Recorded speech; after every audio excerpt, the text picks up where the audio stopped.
And there was no qualification.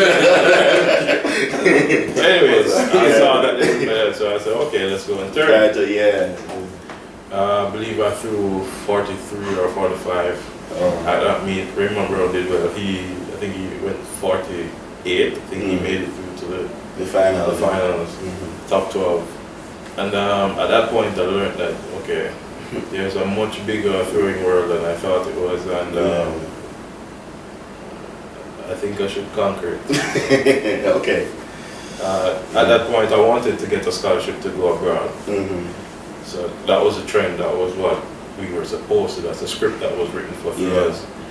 And but I was not offered a throwing scholarship at the time, so I decided that summer, after working at Kingston Bookshop, I would buy my implements and I would pursue my career in animation and train by myself to go and do it. So I had my shot, I bought my shot and I bought my disc, and I got accepted to Etna Manley. While there, Mr. Swaby came into the show and saw me and suggested I come to UTEC. So Mr. Swaby just by chance happened to be at Kingston Bookshop in the summer where you were working. Interesting. And he invited me to come and train. Yeah. Now, I took Mr. Swaby's invite, but I took it a little further than he could, or he would at the time. He went and got the forms and so forth, but I knew somebody who worked here and got the forms and made my submission and spoke to sports to come to UTEC. To come to UTEC. So I was accepted, but it was not on a scholarship. Okay. Because I had the grades, and so I came through as a regular student. Yeah. Mr. Swaby was trying to get everything in place, trying to set me up to come in, but I'd already got in, so it was a smooth transition from there on. Just as a regular student, though, no scholarship or anything like that. Right. So we had fun the first couple. I remember I was very exuberant, the first day of training, and trying to, outmatch everybody who was there. Yeah. But I was taught a lesson that day. Because at the time Raymond Brown was here. Raymond Brown was there. Yeah. Andre Clarke was here. Clarke was here as well. Andre, Shauna Kay. So Raymond Brown is, a shot putter here as well, who has thrown over 20 meters, and Andre Clarke at one point in time had the javelin record, the national record, or he was just a couple of centimeters off the record. He was 2 meters. 2 meters off the record. Okay. The record was held by, I think, somebody named Robert. And, it was 68 meters. At the time, Andre Clarke's PR was 66. Yeah. No, he hadn't thrown 66 yet. Oh, not yet. Not yet, but I mean, Swaby eventually coached him to that point. Yeah, he was about. Which was amazing because 63. he was like 5'8". So for other talk? Yeah. I mean, Fred is 5'10", and I'm just around there. I mean, Fred is like 5'10" and a quarter. And Andre, Mr. Clarke is like about 5'7", something. Yeah, but he was very powerful though. He could. Yeah. Very athletic. Yeah. He could spring and do it. Yeah, backflips and jump over it, put hurdles on top of hurdle and jump over it. So that explains that. Yeah, very. So from there on, I started to train. I remember the first conversation I had with Mr. Swaby while here as an athlete was that I think I told him, just make me strong and take care of the rest. Say that again so we can make sure we pick that up. You said to Mr. Swaby, said what? At the first day or week of training that you just get me strong. Get you stronger. And take care of the rest. Whoa. Interesting. It was an interesting relationship from that time. From that point. It kicked off, and yeah, it was always about breaking barriers, setting. Yeah. I know that for sure because Mr. Swaby while I was here, he kept on saying that yes, you're getting strong, but you're still this to him because he had some numbers while in college in the US, and you always try to push past those barriers, Past my barriers. I think I crushed most of those. By this point, by the first year. By the first year. Yeah, and I remember Mr. Swaby, you said you stand through about 49 meters with a 2K in college. Yeah, you've been... I've never broken that. That is what I do my challenge. Okay. Alright. It's not last. I've never broken that. Okay. So the next question would have been, did you ever think about being in the sport to this level, like say about 5 to 6 years ago? And what were your motivations along the way to this point? But I mean, just about 10 seconds or so, because you answered most of that already, so I guess we can move on. Coach Swaby, how did you always have it in mind, or did you have it in mind that you could coach a thrower to medal on the world stage, or was it just, a case of seeing Dwyane Richards, his talent, and you thought it was possible? And at what point in time were you convinced that Dwyane could do great things? Really question. Did you plan, as in, you kind of answered it earlier, but was it a case of, okay, we have Dwyane's talent, so let's try to break the national record, or was it something that you just... No, to be honest, we in reference to Dwyane, he make a lot of adjustment, and it forced me to make a lot of adjustment. He had to adjust you a lot. Yeah.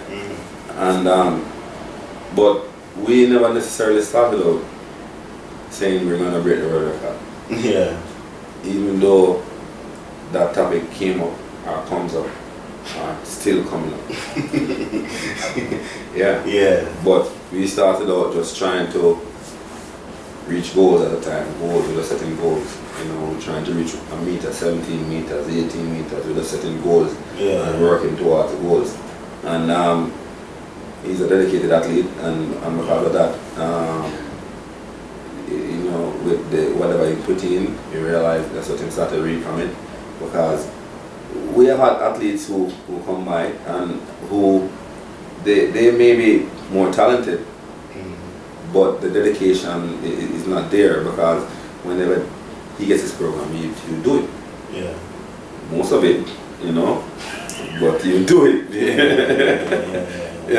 Other athletes now, they do half of what he does. And go away, But he would stay with it and would stick with it and he'd work, and a lot of times it forced me to remain. Yeah. But and Mark, let me just interject for a bit. It's not that the other athletes aren't dedicated per se, but Mr. Swaby's program is not. It's not the easiest. I can remember when I was here, you said you wrote a program, and I think bench press was on the top of the list to be done. And I can remember vividly 70%, 80%, 90%, 105%, 110% of your max salary. And I'm like, Mr. Swaby, did you make a mistake? How can I do 105% of my max? Yeah, so, and... But we tried. We tried. And after I tried, I realized what he was trying to accomplish. And even though more so, I have more knowledge and I really can appreciate it. So, yeah. I didn't necessarily know about concentric and eccentric type of bench. There's a lot of things that I learned, and as I said, I learned to appreciate about the body and body movement. Thanks to Dr. Lawrence and the Faculty of Science and Sports here at UTech. That's where I started learning a lot about movements, and because of that, I could also, alright, Stephen Francis again, come into play. Yeah. Where I was having an issue where I was trying to that same 110%, 120%.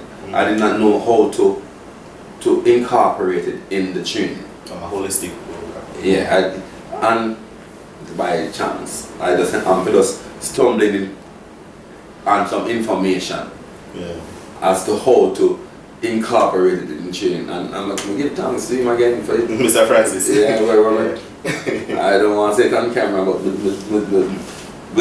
we took something from, you know. Yeah.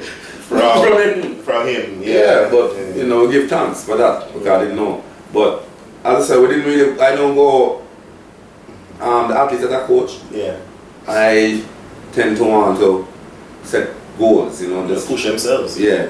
Targets where each one of them can have, you know, their marks what they want to reach, and I'll try to assist them in reaching it. Yeah. You know, and you know, I was saying if the athlete that is being coached have high goals and high standards, it becomes that more easier. It's dedicated and it becomes that more easier to coach at that. Yes.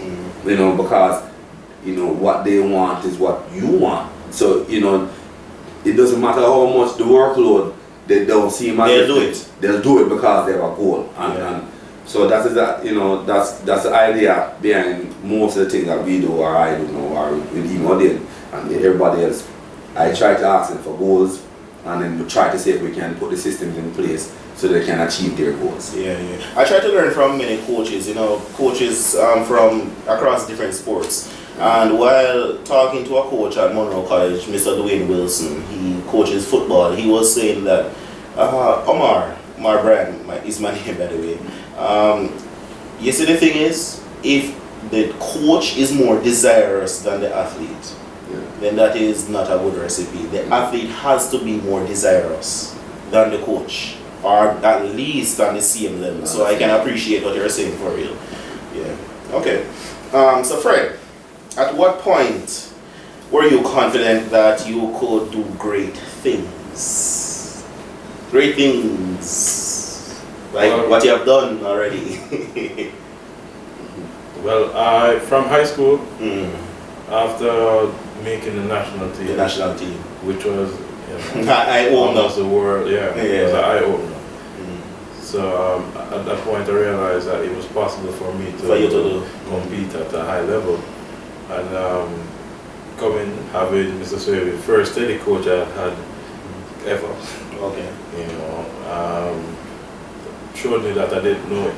Yeah. You know, I had so much gap. He has a structure for learning the discus and how to release the discus.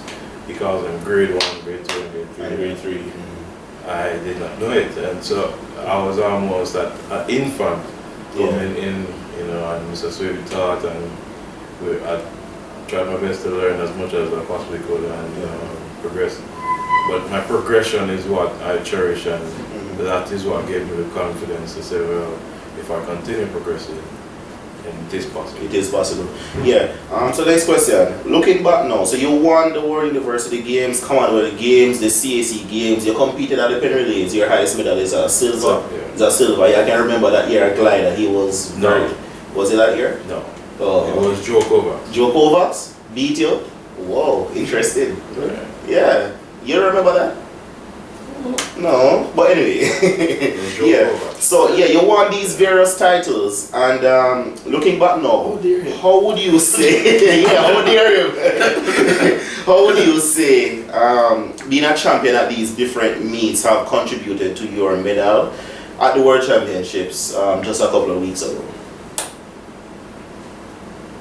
Well, each championship, each medal, each competition that I competed in was a milestone.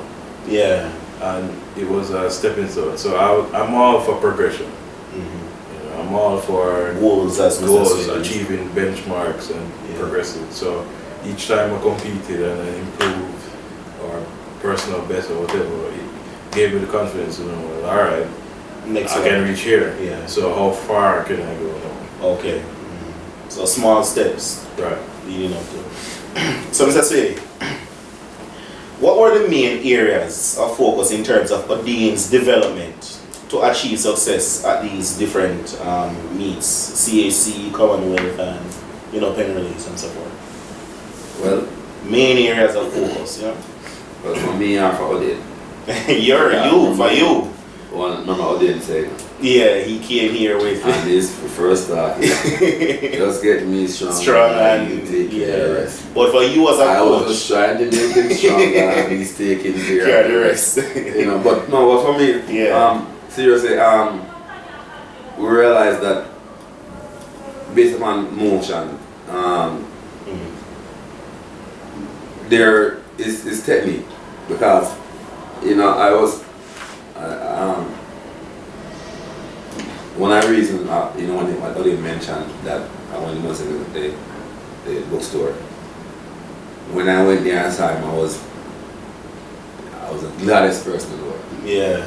And because I wanted to coach him, because he does the rotation, and I was very much interested in coaching someone who wanted to do the rotation. And he was fast. And still is. Yeah, still is one of the fastest. Yeah. So we really put it on a level where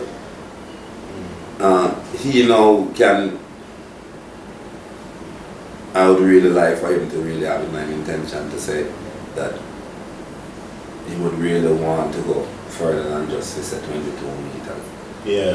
Because our main focus is on achieving goals, and each year we need to set goals, and we didn't necessarily achieve the one last year. That means this year we need to probably work a little smarter, not necessarily harder but smarter, because we need to achieve the one from last year so that we can move on to the other one. Yeah. And so the area of focus is, we may say,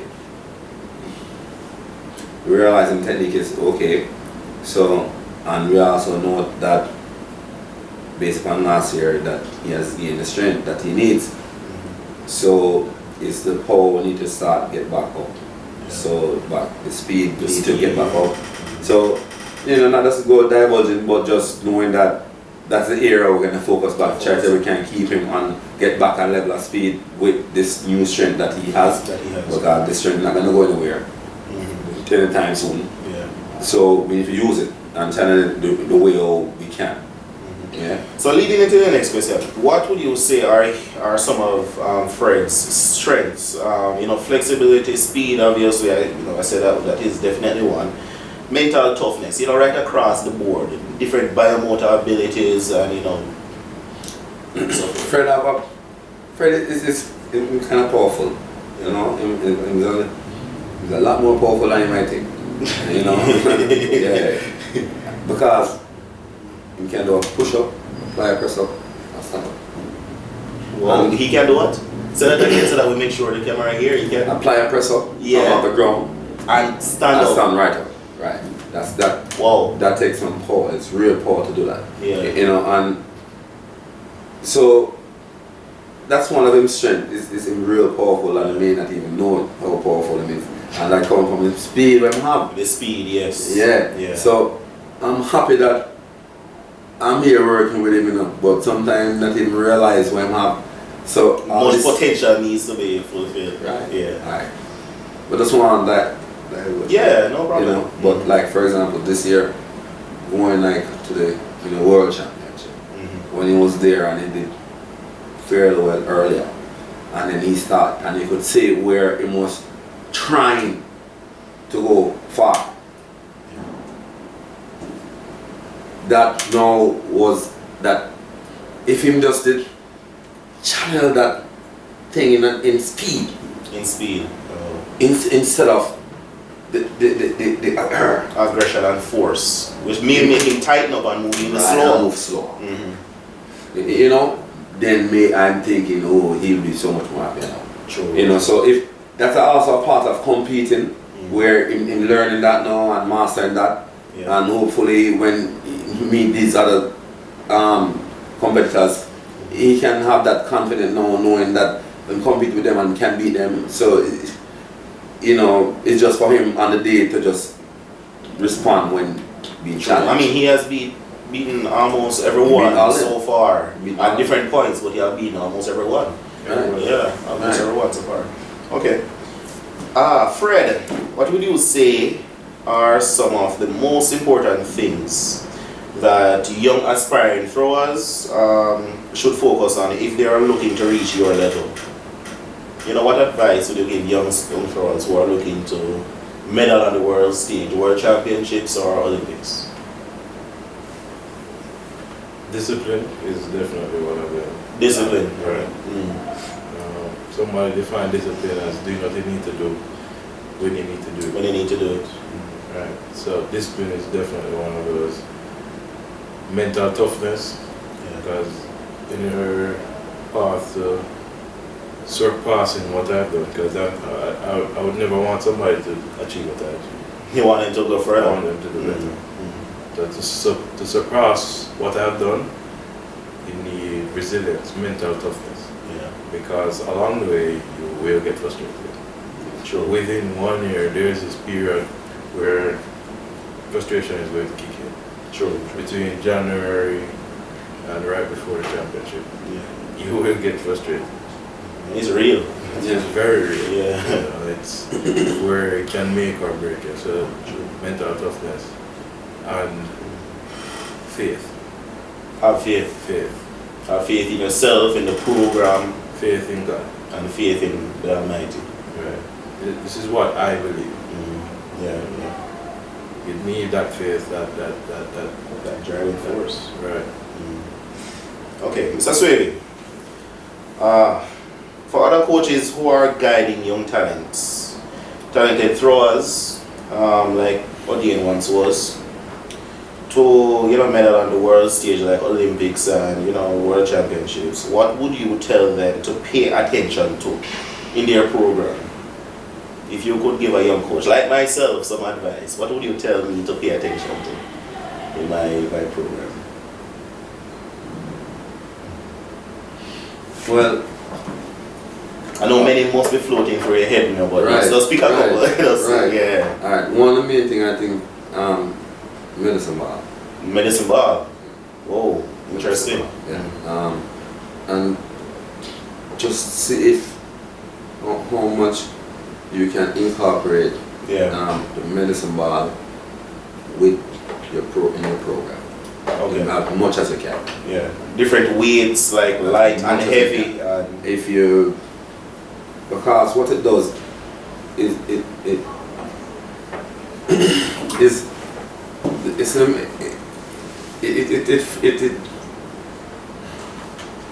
won't find out the scientific way.